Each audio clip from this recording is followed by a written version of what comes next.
Welcome to another episode of the Untitled Library Podcast, the official podcast of the UWSP University Libraries. I'm your host, Archives Assistant Shane Olson. The calendar has turned to April, and with it comes National Poetry Month, a time to celebrate language and the ways it captures the spirit of place and people. Here at the library, we love celebrating poetry, especially in April through events like Poem in Your Pocket Day, a day to connect, engage, and share. The university has long been a creative center for poetry in Stevens Point, with unique contributions from faculty, staff, and students, all painting a picture of what it is like to live and write in Stevens Point. Poetry also has deep roots throughout the Stevens Point community. In fact, poets have been published in local newspapers since at least 1864, 3 decades before the university was founded. So, what makes Stevens Point such a poetic place? Today, we'll explore a few of the reasons why, including Stevens Point's natural landscapes, rich history, and literary community. To help uncover this, I'm excited to be joined by 2 guests: Assistant Professor of English, Freesia McKee, and librarian, Nerissa Nelson. So, thank you to both of you for being here. We appreciate the time. I think I'm going to dive in first with kind of a big, abstract, difficult question. Why is Stevens Point a great place to be a poet? Freesia, what are your thoughts on that big, abstract question? Yeah, thanks for this question. I have big thoughts about this big question. I say to students pretty regularly, you don't need to live in New York City to be a writer. Writers in movies and on TV are always in New York, or sometimes they're in Los Angeles. And it's this myth, I think, that writers don't live everywhere, that writers don't live in the Midwest. But I think the Midwest and Stevens Point is a great place to be a writer. I think if you live in a big city, sometimes you're so busy working and just trying to run your life in a big city that you don't have time to write. So I'm really interested in, I've been here for about a year and a half. I'm interested in what a slower paced, close-knit community can offer writers. There's also this really deep cultural sense in Stevens Point that I think we all feel of this honest, earnest work ethic, and that feels really nourishing for those of us who are writers. I've lived in a lot of different places, big cities, small towns. I feel like the support that poets give each other in Stevens Point is as good as anywhere else. Plus, we have a lot of resources here, right? We have multiple bookstores. We have Bound to Happen Books, Sojourn, Kindred Spirit, Blue Moon Books. There's a monthly poetry open mic here at which there are more than 20 people each month. There's a really thriving zine culture, kind of underground DIY publishing culture in Stevens Point. Every fall we have the Central Wisconsin Book Festival. And I just think that the community has a lot of support for the arts. This size of community is a place where you can dream big. And if you have an idea, people are generally supportive of it. People want to see things happen. And that's been my experience in Stevens Point, is anytime I want to do a poetry thing with the community, people are super enthusiastic about it. Nerissa, as someone who's lived here a little longer, what are your thoughts on what Freesia just said, talking about kind of like about poetry, or maybe like the art scene more broadly, and how it's... I could talk about the art scene more broadly. No, I agree with what Freesia said about, especially about the idea that we tend to think of writers probably on the coasts in big cities, and that's where they thrive. But I think for this size community of 25,000 people, the art scene in general, I think, is actually really phenomenal. And if you don't know about it, there are many ways that you can sort of find out what's going on. So in terms of dance and music and poetry, visual arts, I think Stevens Point is really a great place to be. And I think you also have the opportunity to be involved in it, not just as an observer. So that's what I think is pretty great about Stevens Point.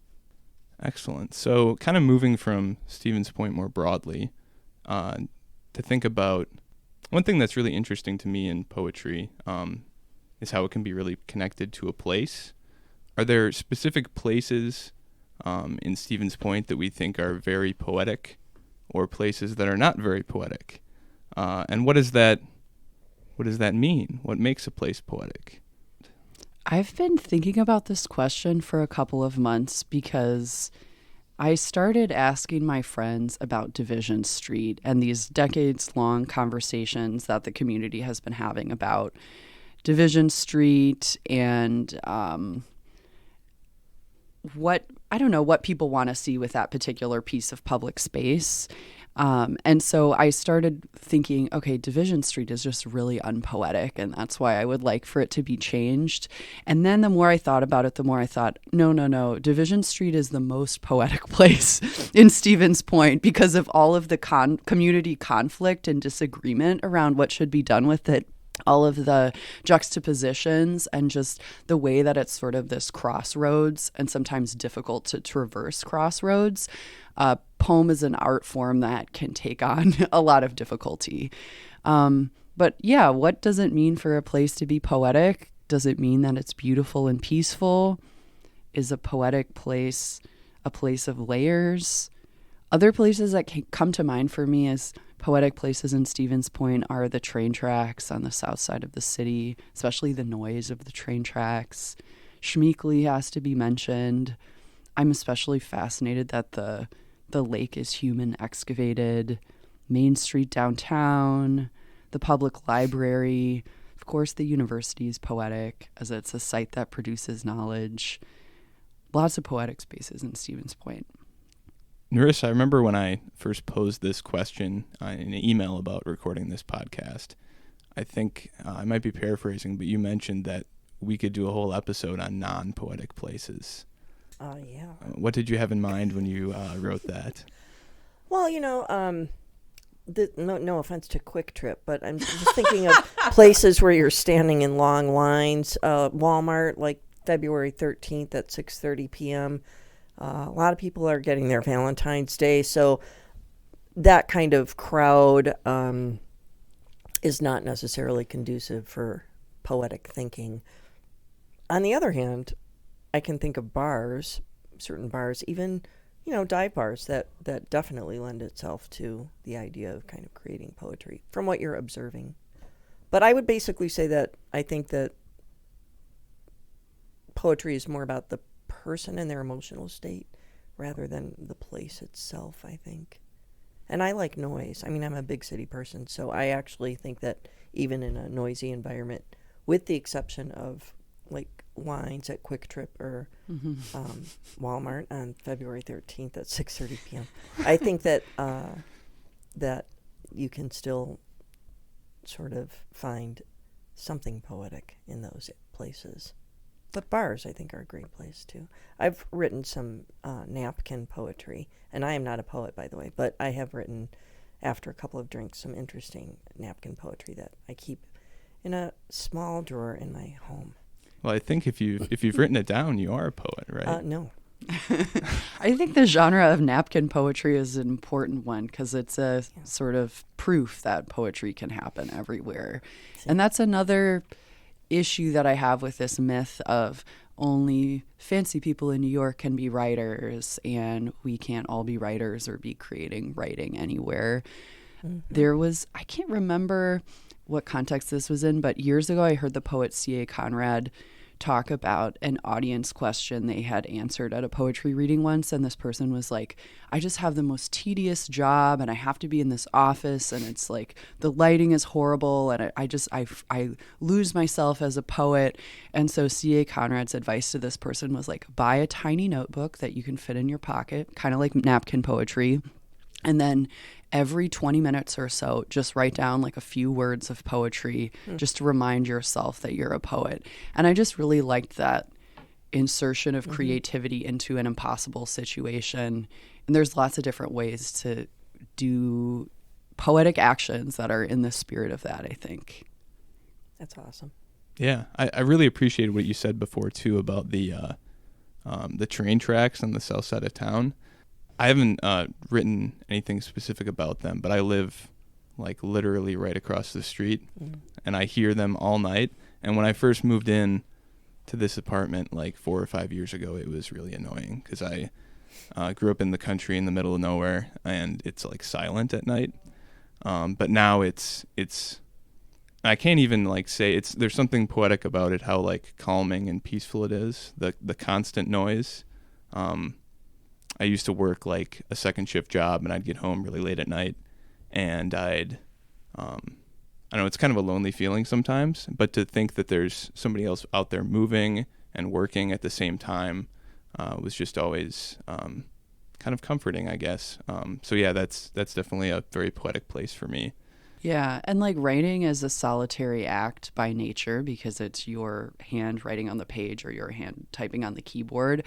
And so that is why, I mean, yeah, hearing a train, somebody's driving the train, and that whatever the train is hauling, those are going to other places where other people are.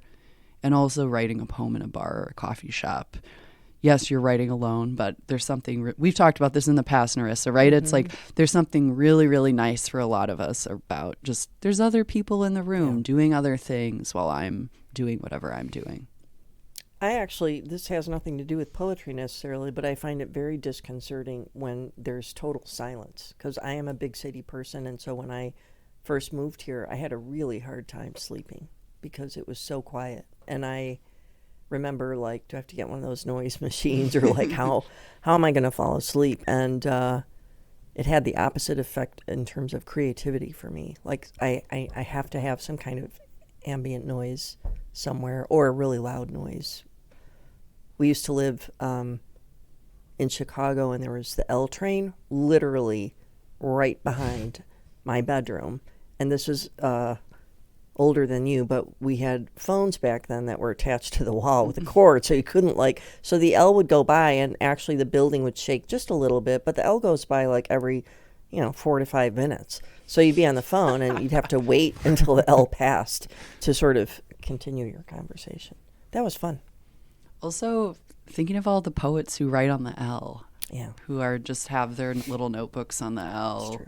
Writing poetry on buses, Yep. also a great thing. Yep. Trains, yeah. Yep. We mentioned earlier the place of the university in Stevens Point. And the university kind of is a hub not just for knowledge, but for poetry. We've had, even though we're a relatively small university, and we've always been relatively small, we've had some pretty well-known poetic visitors in our university's history.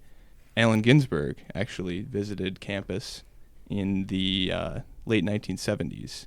Freesia, would you mind telling the listeners a little bit about Ginsberg for those who aren't familiar? I imagine many probably are if they're poetry fans and are listening to a poetry podcast. But do you mind telling us a little bit about that visit and him? Yeah, I'd love to.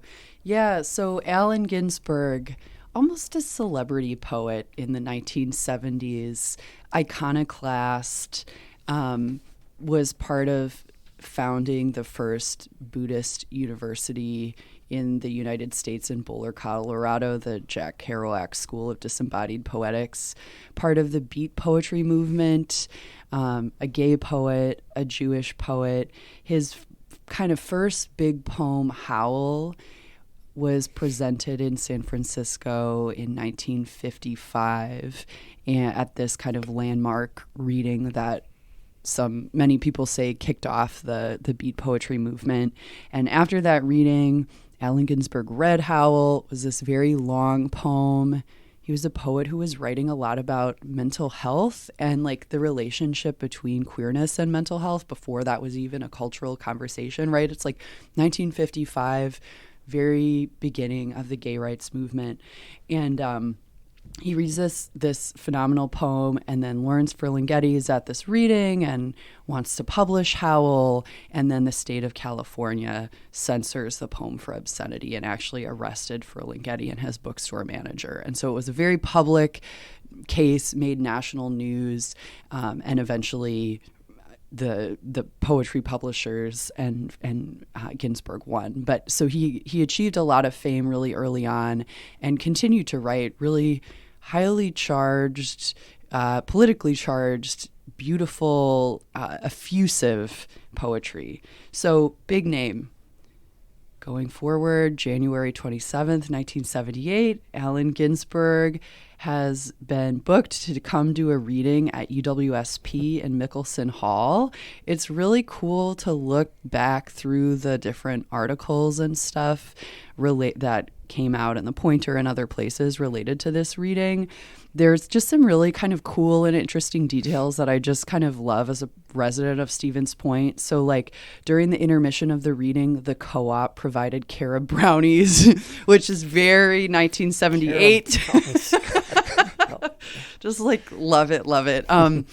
Before the reading, Allen Ginsberg had his requests of what he wanted them to have on hand. So some of his requests for what he wanted on stage with him in Mickelson Hall were flowers, a rug, a sitting pillow, like a Buddhist sitting pillow, a pot of tea with honey. You kind of can understand the vibe from these details. And the carob brownies. Yeah, the carob brownies. And then he also wanted a high-backed executive chair. Wow. So there's this really great article that somebody published in 1978 about how where they had to go to acquire this high back executive chair. They had to go to Century to find the right kind of chair.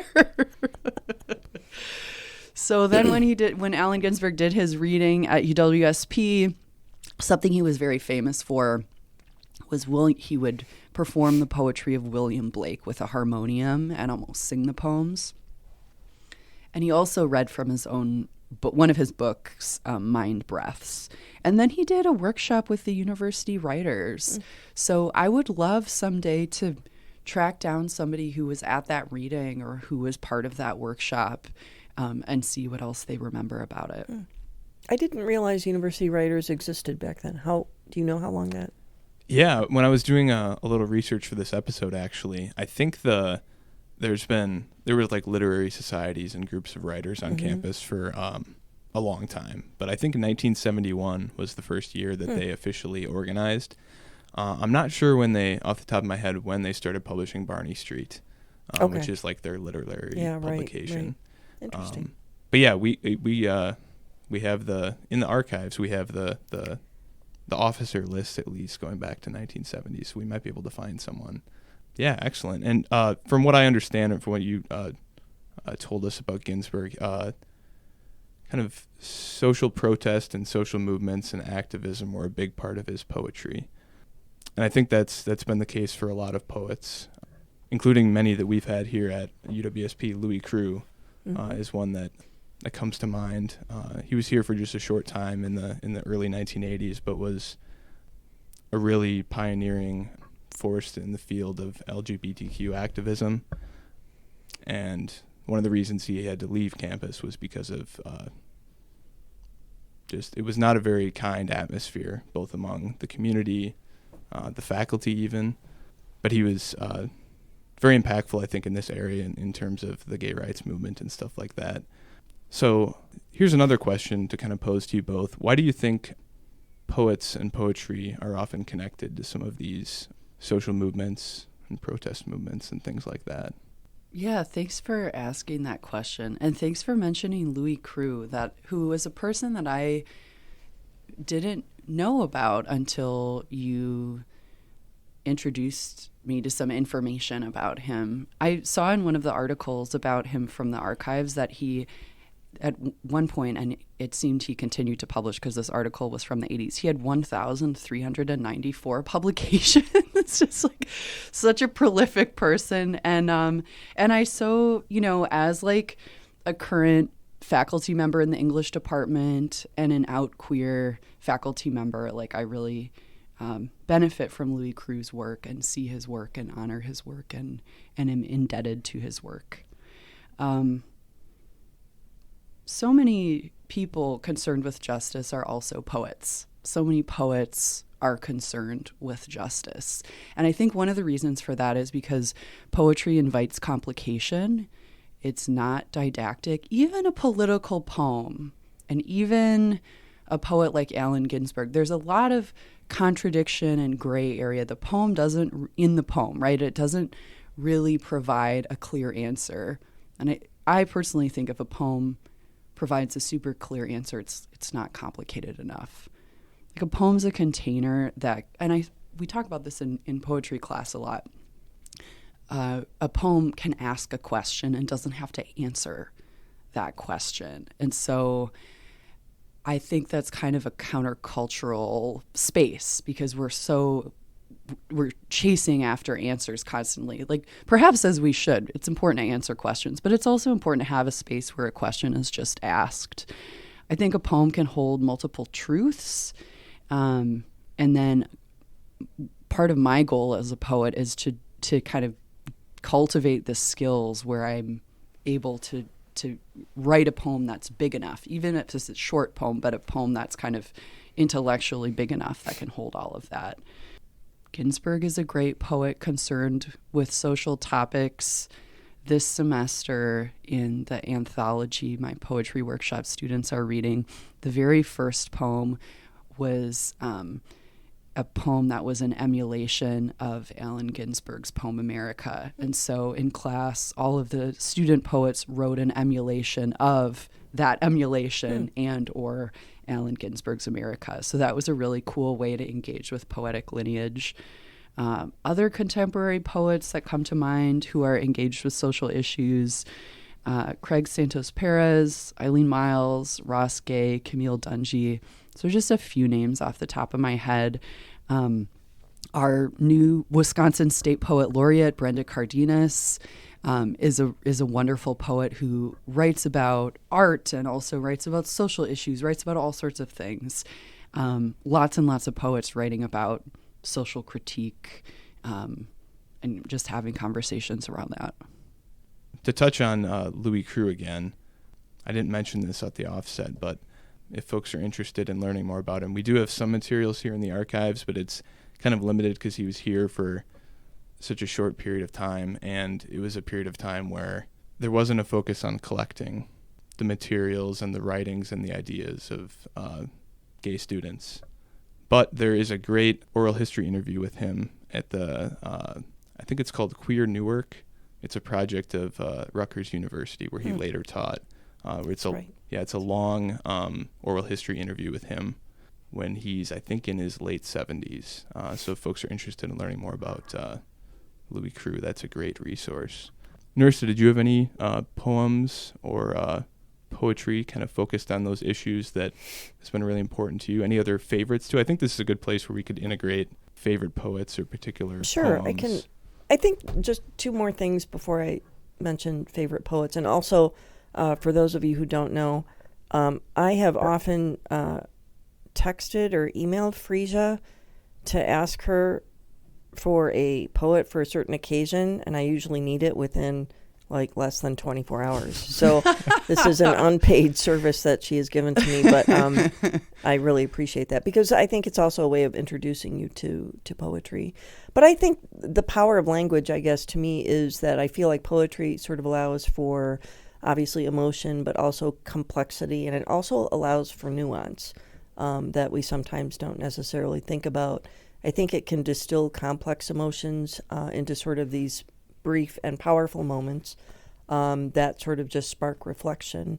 I think one person recently who spoke to a lot of people was Amanda Gorman during it was Obama's inauguration. It was Biden's inauguration. I'm sorry, Biden's inauguration. I felt like that was a moment for poetry that everybody could sort of just. I mean, that was a powerful poem that really spoke to so many people, and I think was a perfect introduction to people. In terms of poets that sort of talk about social justice, a couple that I like, but again, I would probably rely more on Freesia, but I like Jericho Brown. He wrote something called The Tradition, sort of addressing the themes of race and violence, and I actually, on YouTube, you can listen to him read that poem, and it's very powerful. I also like Lady Liberty by Tato Laviera. I'm not familiar with that. That's a good one, too, about immigration and talking about the Statue of Liberty. And I feel like it's very prevalent now, but how It's a long poem, but it's also very powerful in how immigrants feel about living here. I think that's a good one. And Claudia Rankine, did you mention? No, Okay. wonderful poet. Yeah. Like Citizen explores sort of the impact of racism in a way that's sort of intimate and also quote unquote expansive. So those are a few who I really like. I tend to like more contemporary poets, probably. Totally. You brought up a great point, Nerissa, that it is a great transition for me to kind of into our next topic. The idea of relying on an expert or someone who knows a lot more about poetry than you for help kind of knowing where to start. Mm-hmm. So I read and wrote some poetry in high school and early on in college, but then I kind of, life gets busy, moved away from it. And really it was Poem in Your Pocket Day last year, which we'll talk about in a little bit, that really brought me back into writing and reading poetry again. I love that. I just have to interject that I mean, that is a huge, huge thing that we'll talk about in a minute. Okay, yeah. Yeah, and thank you for putting that all together. Looking forward to it again this year, by the way. But after Poem in Your Pocket Day, I felt kind of stuck. I didn't know, where do I start with this again? Like I could hardly remember anything that I'd wrote or read in high school and college. I felt really intimidated, to be honest. I didn't know, like, who do I start reading? What collections of poetry do I read? I'm having a lot of difficulty understanding this poem. So you mentioning about Freesia giving you recommendations is one way of kind of entering into poetry if you're a bit of a novice or you've been away from it for a while. I'd like to ask you both, are there other resources or things going on in the community or anything of that nature to help people that are interested in poetry but don't really know where to start?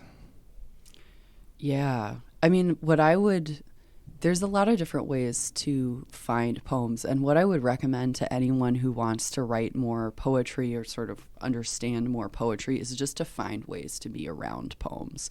Just like find points of proximity to poetry.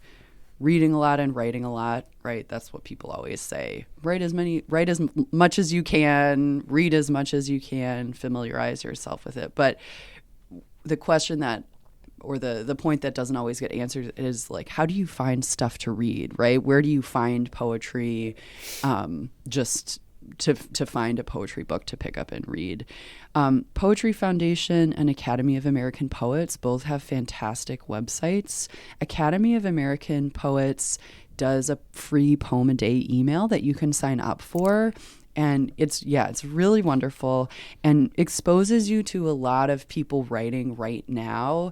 Most of the time they send out a poem by a living poet. And a lot of times those poems are really engaged with current events or just things that are already on people's minds. And then what I would recommend if you sign up for that poem a day email is if you find a poem that you really like or a poem that is like, it's like, oh, I want to write like that.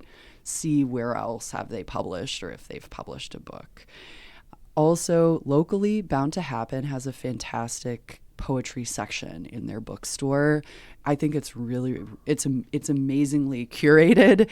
And so anything that they sell, everything I have seen on that in their poetry section, I think is worth reading. Live events are another great place to go and just hear poetry, learn about poetry. And, we have this international and national and state ecosystem of poetry, but I also think it is useful to figure out what is your poetry biome locally. Like, who else is writing around you? Who can you find a friend locally that you can take a walk with or have a tea or coffee with and just talk about poetry, read poems to each other, just like kind of poetry exposure therapy in a way, I think can be really, really helpful. And of course, talk to a librarian. Ask a librarian, what do you want to read? And ask the librarian if they can help you find some poets that seem to fit the bill.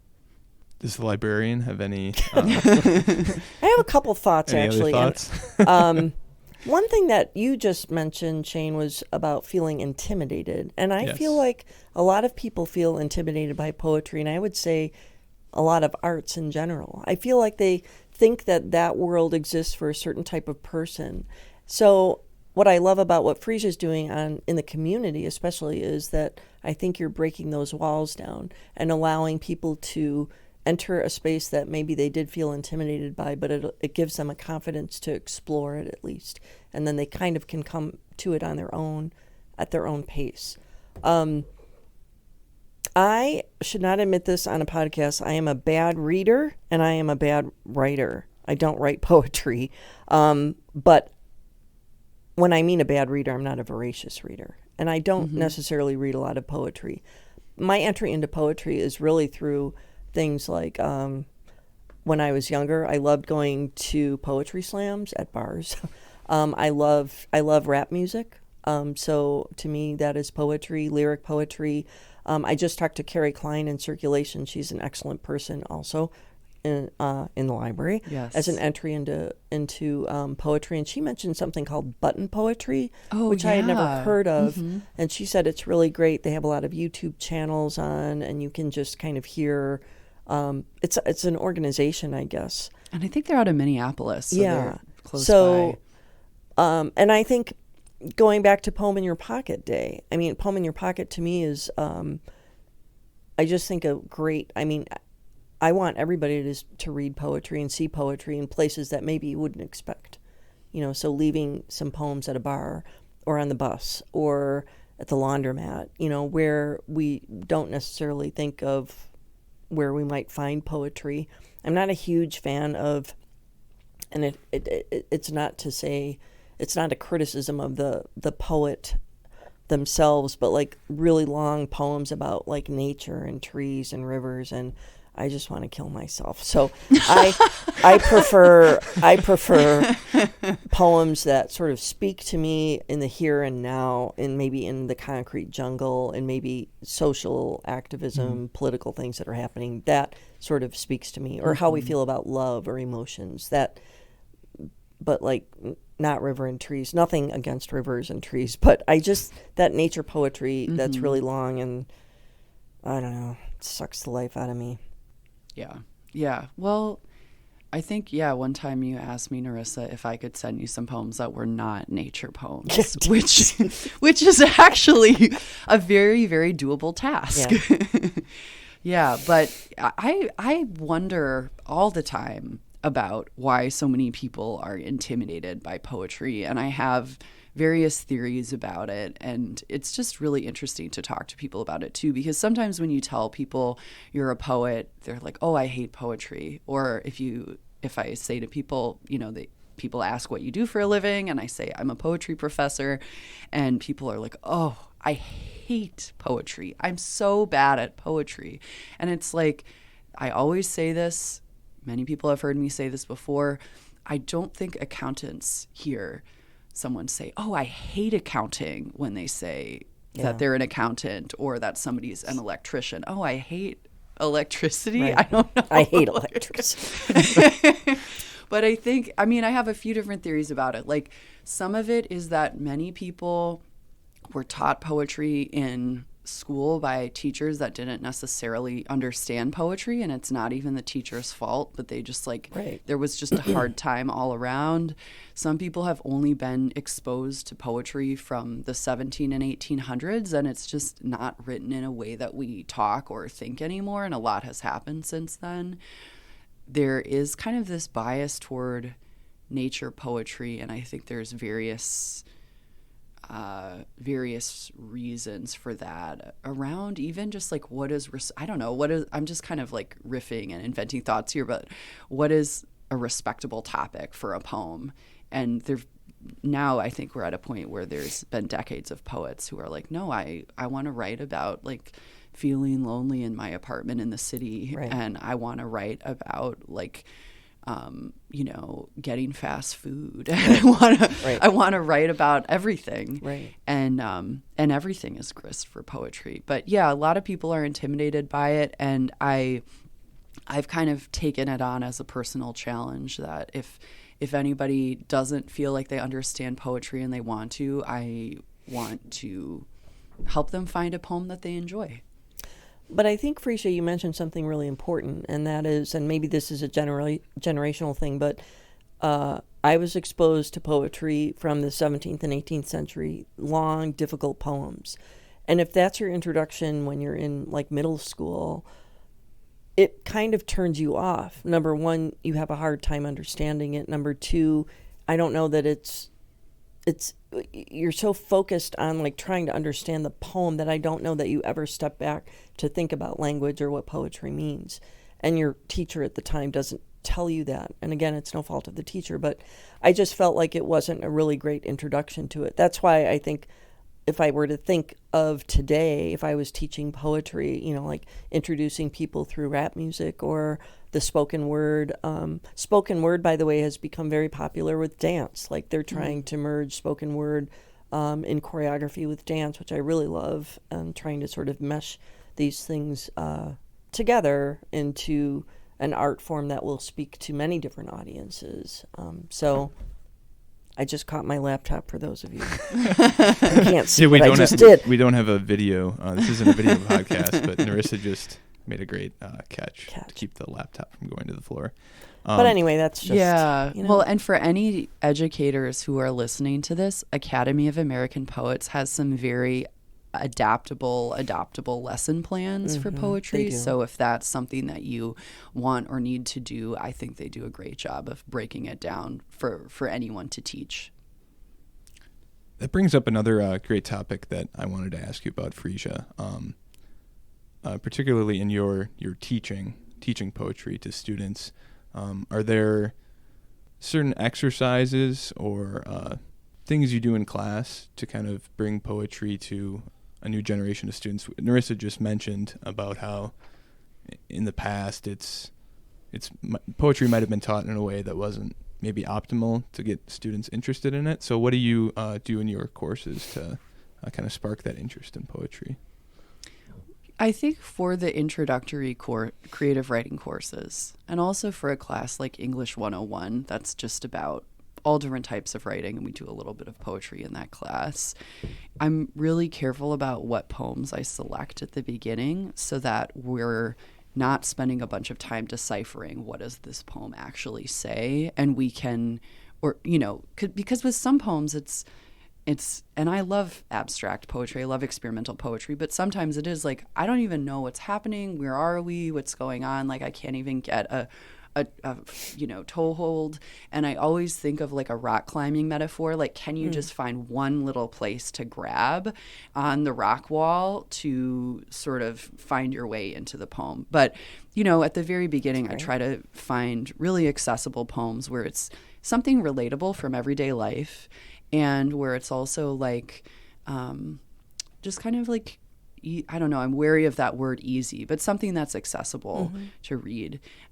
Sometimes we will do something. I got this from my grad school professor, Julie Murray Wade, who's a poet who's influenced a ton of my teaching and my writing too. We do something called launch lines, where I'll take one line from a poem we've read, and that will kind of be our writing prompt. And so you just write that line at the top of the paper and then just write whatever else comes to mind, which is really nice way to engage with the poem, but you can go in any direction you want to. Another form, so when I say form, I mean kind of like a poetic recipe, like a haiku or a sonnet, or there's lots of different forms, sestinas, villanelles, etc. And again, form can be tricky because that's another thing where sometimes in grade school we had to write a sonnet or a haiku, and it just seemed like there was a straitjacket on the poem, like we couldn't actually share our thoughts. But it can be kind of a blessing or a curse, I think. But I have students write a haibun, and that's a form that is just a prose paragraph, just like a regular paragraph with a haiku underneath. So it's kind of a hybrid form where you're doing a little bit of that tight haiku work, but you also can be more free-flowing in the paragraph. That's a form I like to introduce early on. Freesia, I'm sorry, what was that form? It's called a haibun, Haibun. Oh. Haibun. Which is different in the context of ballet. Oh. But anyway, What is it in Oh, Sorry. like a high bun on top of your head of hair. Yeah. So what is a high bun? So a high bun is a paragraph with a haiku underneath. Oh, wow. And that's the recipe. That's the form of a high bun. And the sort of developer of the high bun was a poet named Basho, who lived in Japan in the late 1600s. And he was an itinerant poet, so he took a journey around Japan on foot, writing poetry and sort of staying with monks and hanging out with, drinking with other poets and thinking with other poets. And he wrote this book that there's several different translations, but the title is usually translated as Narrow Road to the Interior.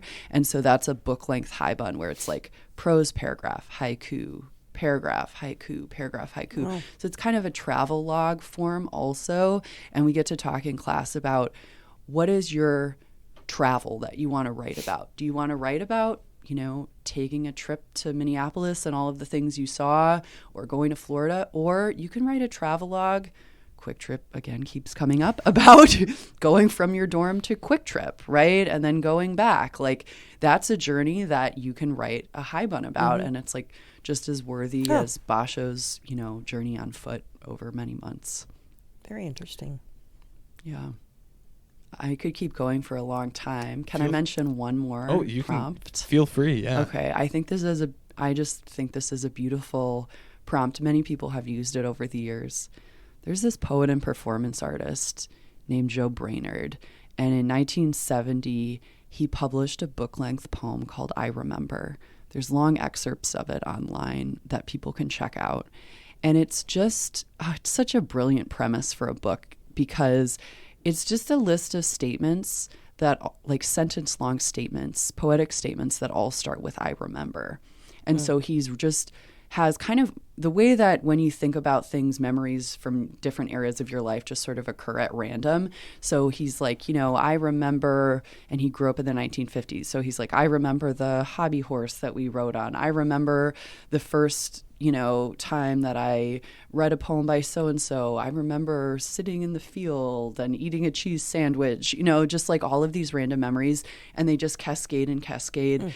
It also is kind of this, it's a beautiful book in so many ways, because it also is sort of him, and again, this is in 1970, but one of my readings and other people's readings of that book is it's kind of a construction of kind of queer identity, and like looking back through his childhood and young adulthood and sort of understanding, this is how all of these pieces fit together. This is who I was all along. So really great book. Joe Brainerd died of AIDS in the 1990s. And one of the projects that I've had students in my Intro to Creative Writing class do the last few semesters is to construct their own I remember statements. And so the first part of the prompt, and I would give this prompt to anyone, especially if you want to do more writing, just give yourself, set a timer for 10 minutes and just write a whole bunch of I remember statements. What are just random memories from your life that pop up? And that list can be a poem unto itself, or maybe you remember a certain memory and you want to branch off of that and write more about that specific memory. So the students will write a bunch of I remember statements just about life, but then we've also been doing pandemic-related I remember statements, and then we kind of collate them and collaborate them into a big poem together, where we're sort of collectively remembering the pandemic together. Yeah. Very cool. Sounds like a really, really interesting class. Yeah. Shane, you and I should take it. Yeah. Come on down. CCC. Am I allowed to ask Freesia a question? No. Yes, you are, of course. Actually do have a question about poetry form, especially contemporary poetry form. I sometimes come across poems where the construction is, you have a very short sentence. There are spaces, and I'm sorry, I don't know the language for this. There's spaces, long spaces, and then a word, and then several spaces, and then another word, and then several spaces, and then there's a word way over to the right justification. What is that, and why is it hard for me to read? Do you mean it almost feels like they took a bunch of Scrabble tiles and threw them on the page and there's just like words? And I don't know how to. Honestly, I feel silly asking you this. I don't even know how to read it because I'm so fixated on figuring out what is this experimental form that I don't know how to read the poem. Yeah. Well, a few thoughts come to mind, and I feel like in terms of what you're talking about, poets could be doing a number of different things. One thing is to pay close attention to the title. Okay. You're probably already doing that, but like because the title especially for a poem like that can give some instructions, can give a guidepost for how to read it. And I'm not super well versed in this. So one of the many poetic traditions that type of poem can arise from is Charles Olson's work in the 1950s, looking at the page as a field. Okay. And so that's another way to think about it is like, is this page like a field or a map, or are these words, sometimes it's a concrete poem, meaning the words are vaguely in the shape of something. So like, I wrote a poem where I was like thinking about glacial erratics, like the rocks that glaciers drop different places. And the poem, I think, was kind of shaped like what you're talking about. But then I was thinking about them as, these are like the glacial erratics on the page, which is kind of looking at the page as a field. Sometimes poets are like doing erasure work. So it was an original text and they're removing some of the text and that's what's left behind. And sometimes you can't tell that right away. But I think, some poems do require additional research into the poet. Yeah. But that's helpful to know. I never thought about that. Yeah. It's tricky. Yeah. And sometimes poets are like, I'm not going to tell you what I'm doing here. And that can also feel frustrating. That's part of the art form. Yeah. I mean, I get that. Yeah.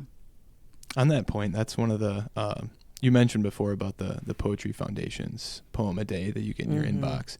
I love that they have like the bio of the poet linked to that, because I've done that before where I read the poem of the day and I really enjoy it, and I can go right away and learn more about the poet and their background and how that affected what they write. Is there anything else that you've noticed in your classes about how poetry has changed over time in your period of teaching, or how it's changed coming to UWSP? Because I know you've taught other places before too. Yeah. One of the things that is really interesting and that I find lovely, and I know this is controversial, is the emergence of Taylor Swift. And I have so many students who are Taylor Swift lyrical devotees and do a lot of work paying very close attention to her lyrics and doing what I would call in academia a close reading, trying to decipher all of the different meanings and make connections to other songs and stuff. And I think that's really, and she's a pop star, and she's for some people and she's not for other people, like any writer, right? But I think any work that, and you mentioned music earlier, any work that someone is doing paying close attention to lyrics would only serve their poetry.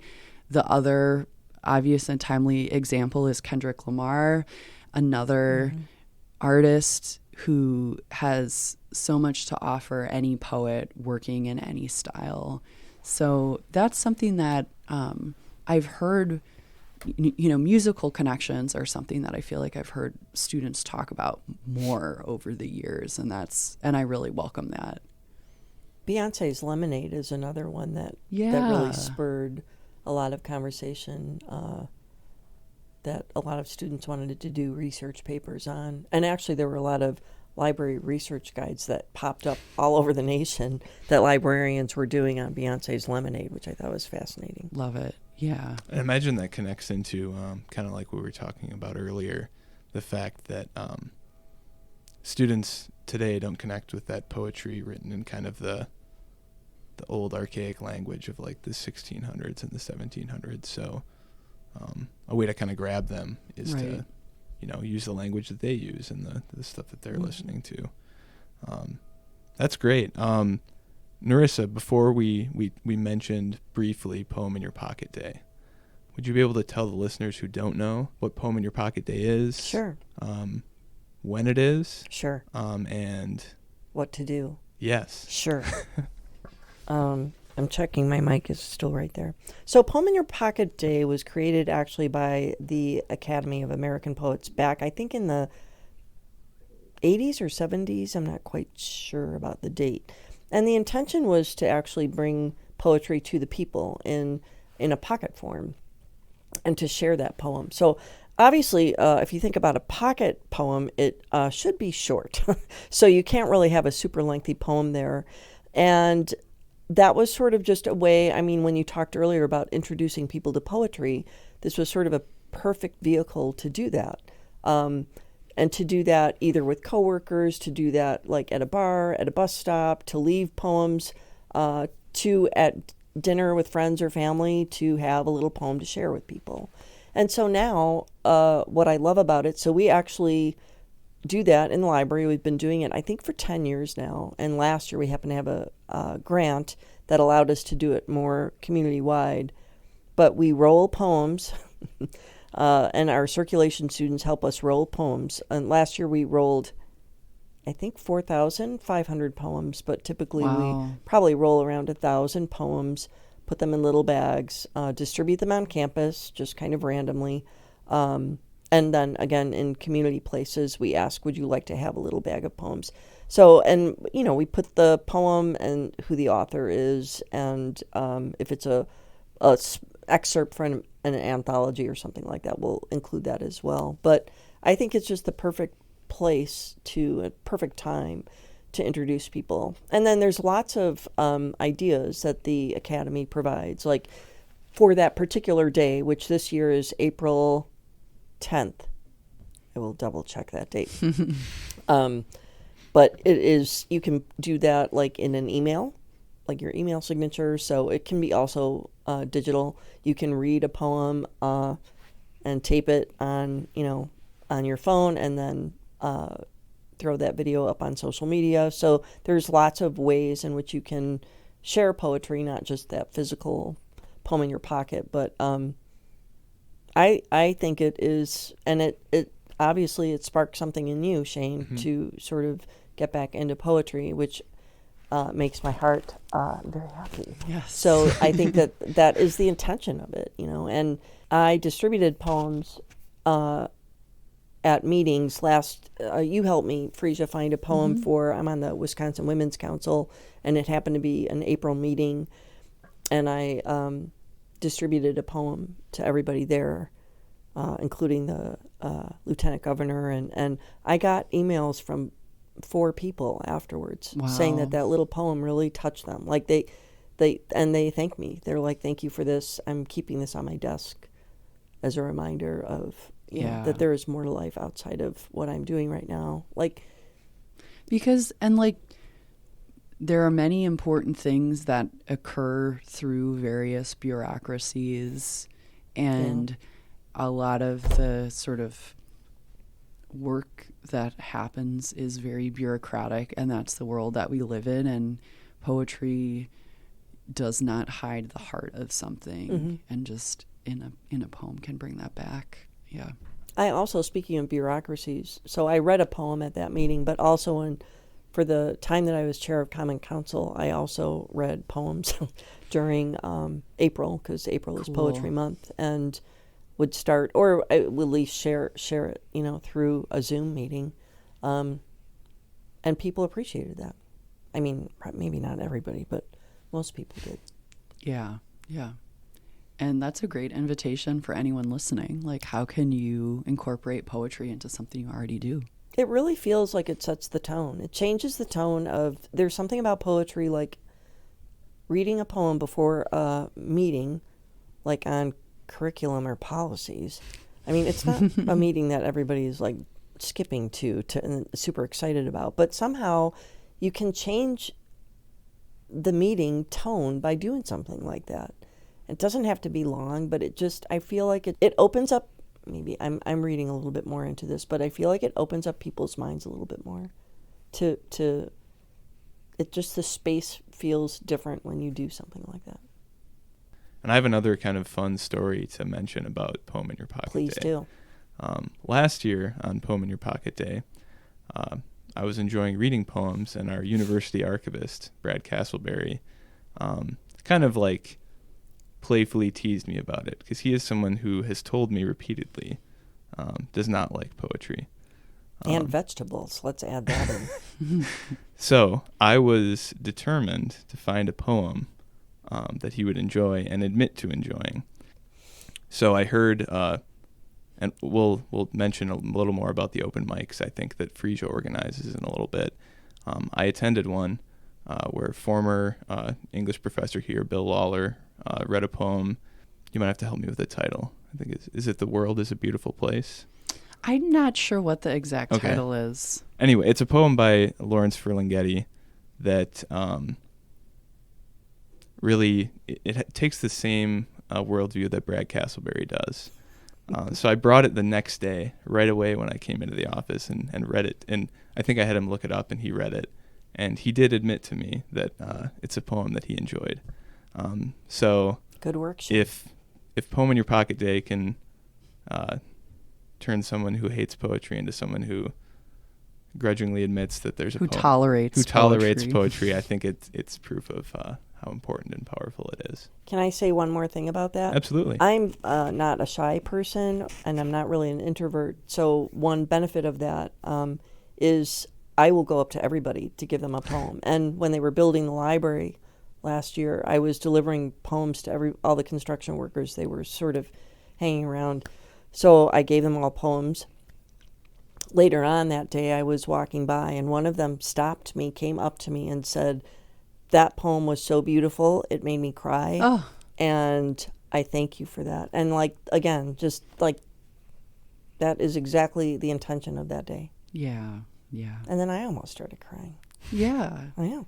And this is me getting, people might say this is a little woo-woo, but I think crying is good. And maybe the world needs a little bit more crying and a little bit more just allowing art to move us and each other's words to move us. It was it was very meaningful. That has stuck with me. Yeah. That he came over and said that. That was amazing. Yeah. Freesia, you've been very involved in getting the community involved in poetry. Would you mind telling the listeners a little bit about that work that you're doing, and importantly, where they can go or what they can do if they want to get involved in that sort of stuff? Yeah, totally. So I run the second Tuesday poetry open mic with the help of a lot of other poetic volunteers. And so we meet at Create Portage County at 7 p.m. on the second Tuesday of every month. It's free. It's all ages, all walks of life. And the poets there, and so you can come and you can read a poem that you've written. You can read a poem written by somebody else, or you can come and just listen. Sometimes I get questions about that. Do I have to perform? No, about half or a third of the people just show up and just listen, which is great because as poets, we need audience members. I have kind of come to see that space as a place where people are just reading poems about all sorts of different things. So I made just a very partial list of the types of topics that we've heard in people's poems lately: zoning, tenant rights, meditation, getting fired, the Enlightenment philosopher Rousseau, racism and xenophobia, making soup, coming out of the closet, family sicknesses, cats, caregiving. I mean, the list goes on. Wow. And so, where else can you go and in an hour just hear from your neighbors about all of these different things and more? It's a really unique space in that way, and kind of this place just to exchange ideas and share and feel together. And then what's really cool is, again, going back to Stephen's point as a great place for poetry, maybe then that Saturday you're at MEJ's getting a coffee and you see other poets and you can talk to them about their poetry, or you run into people, various places in town. So that's, again, on the second Tuesday of every month. There are other things that happen periodically. The Central Wisconsin Book Festival in the fall is one of those things. In April, there are usually a few different events that happen in addition to Poem in Your Pocket Day for National Poetry Month. And so we're still a little bit early in the planning process for that, for me to share details, but I think we're going to have a really cool offering in downtown Stevens Point in April. So stay tuned for that. And this is kind of a beginning thing, but I'm really thinking about different ways to engage my students in sharing their learning and expertise and writing with other people in the community. So we just had a presentation from a student at the Climate Cafe, which is a community group that meets regularly to talk about climate grief. And so we had a student go and present a poem and present a writing opportunity to people. And so I hope there's going to be more of that. And, in April, we're going to go, the Wapaka Arts Board is really wonderful, and they have a poetry committee specifically. And so they always have an event every April. And so we'll be joining them for that as well. There's a lot of things, and that's kind of one of the goals that I have for us for the next few years, is to think about what poetry events happen in Stevens Point on a regular basis. How can we all join forces and grow those different opportunities? Because again, I feel like anytime somebody offers something, people flock to it. People want to engage with it. Those events and poetry specifically, we talked about like sharing poems through Poem in Your Pocket Day and how that can really affect people. How does poetry build community more broadly, but also like specifically in Stevens Point? It's a direct antidote to the loneliness epidemic, because you're up there reading a poem about your life, or if the poem's not about you, about something you've created from your brain and your heart, or you're reading a poem about something sad that happened to you or something you take a lot of joy in, or just something ordinary from your life. And then a whole room of people is singularly focused on paying attention to you, appreciating you, hearing about you, learning things about your life. And then they really want to hear you, and they clap for you. It's really a way of being seen. And that's why, and it doesn't matter if you're good or not, or if you're an accomplished poet. That's not what it's about. That's not what the open mic space is about. People just really want to hear what you have to say.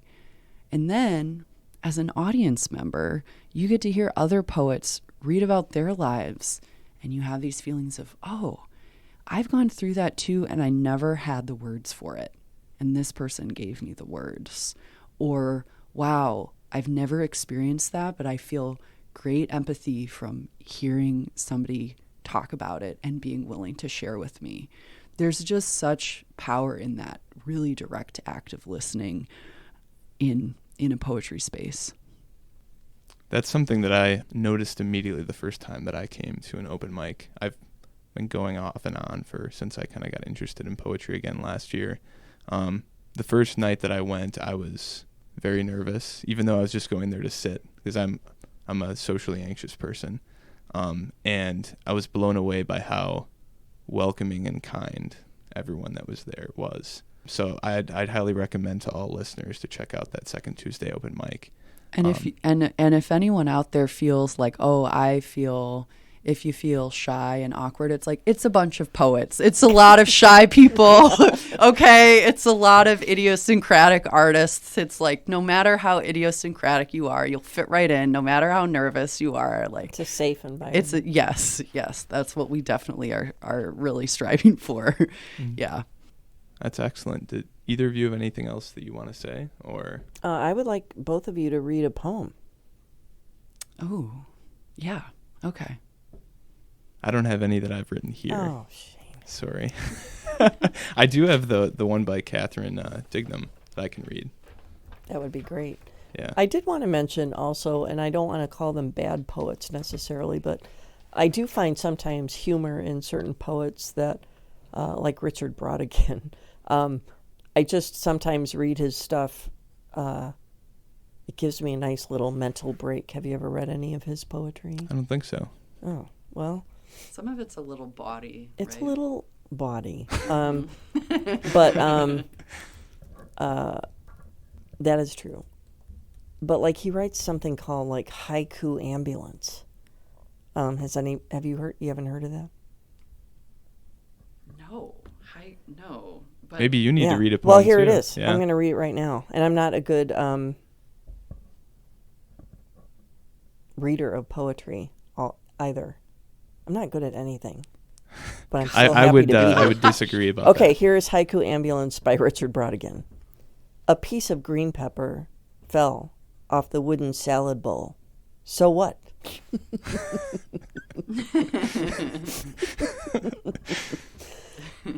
It just makes me laugh.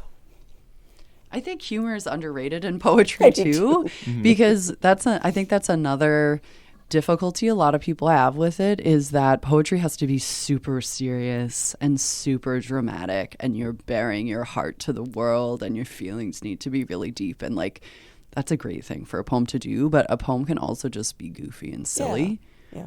Or it can be both. Those are really cool poems too, when it's both. So I briefly mentioned his name earlier. Craig Santos Perez's book Habitat Threshold is a book of environmental poetry, but it's very funny and almost satirical, and some of the poems are kind of parodies of like popular songs and stuff, and so it has really different tonalities than maybe people expect when they pick up a book of poems. That's and then great. It kind of accesses the reader in different ways. Oh, Shane, you're going to read.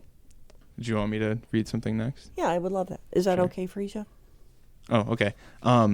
So I don't have any of my very small amount of poems that I've written here, but I did want to share this other one with everyone who's listening. And this kind of connects well with like the idea of Stevens Point and I guess Portage County as a poetic place. There's a road for people who live around Stevens Point called Jordan Road in the town of Hull that's kind of northeast of town. It's over by Jordan Pond, and it runs west all the way to 2nd Street. And it's a road that I love riding my bicycle on in the summer. It's just it's just a beautiful place that I've loved since I was a student a long time ago here at UWSP. I'd always ride my bike up there. And just this last year, I came across a poem in the archives. One of the many reasons I love my job is I just find things like this while I'm at work, about the same Jordan Road, but back in the early 1900s when it was a road used by the lumber industry to move horse-drawn loads of logs from the mill at Jordan Pond to Stevens Point. And it's written by a poet named Catherine Dignam, who had some family members who were involved in the lumber industry, and she was one of the first public school teachers here in Stevens Point. And it just really connected with me. It was cool to think about how someone else so long ago thought about the same place in this kind of the same way that I do, but for different reasons. So this is Jordan Road by Catherine Dignam. Sometimes, just as the sun goes down, come pleasant thoughts of long ago. I hear the sleighs with Lumber Creek upon the shining hard-packed snow. For oft this ghostly cavalcade at sunset came from Jordan Mills, the boards soon to be cut and made into fine doors and window sills. You hear the clear staccato tones, no other like them on the air, as nearer came the loads, drawn by a frosty harnessed pair. And now the steady rhythmic sounds stop for a moment, then you knew. The sleigh had slipped some obstacle the foaming steeds could not pull through. But then the music came again, and forward moved the frost-gemmed load. And would that I might hear once more those same sounds on the Jordan Road. Excellent. Lovely. I love frost-gemmed. Yeah, That's that was so accurate. That was like a turn of phrase that I'd never heard anywhere before. I thought it was really cool as well. Very nice. Thanks for sharing that. I have a chapbook of poetry, which is like a small book of poetry coming out this spring through Water's Edge Press, which is out of Sheboygan. And so I'll read the last poem from that chapbook, and I'll dedicate this reading today to Louis Crew. Yeah. Nice. The poem's called Love for You in a Time of Fascism. You have no idea how much I love you, how much I need your voice with frost on the grass and scary morning radio. You have no idea. With the blusters that almost swept me off my bike, going to work with the youngest activists we know. No idea how much I need to hear your heartbeat through your dance moves.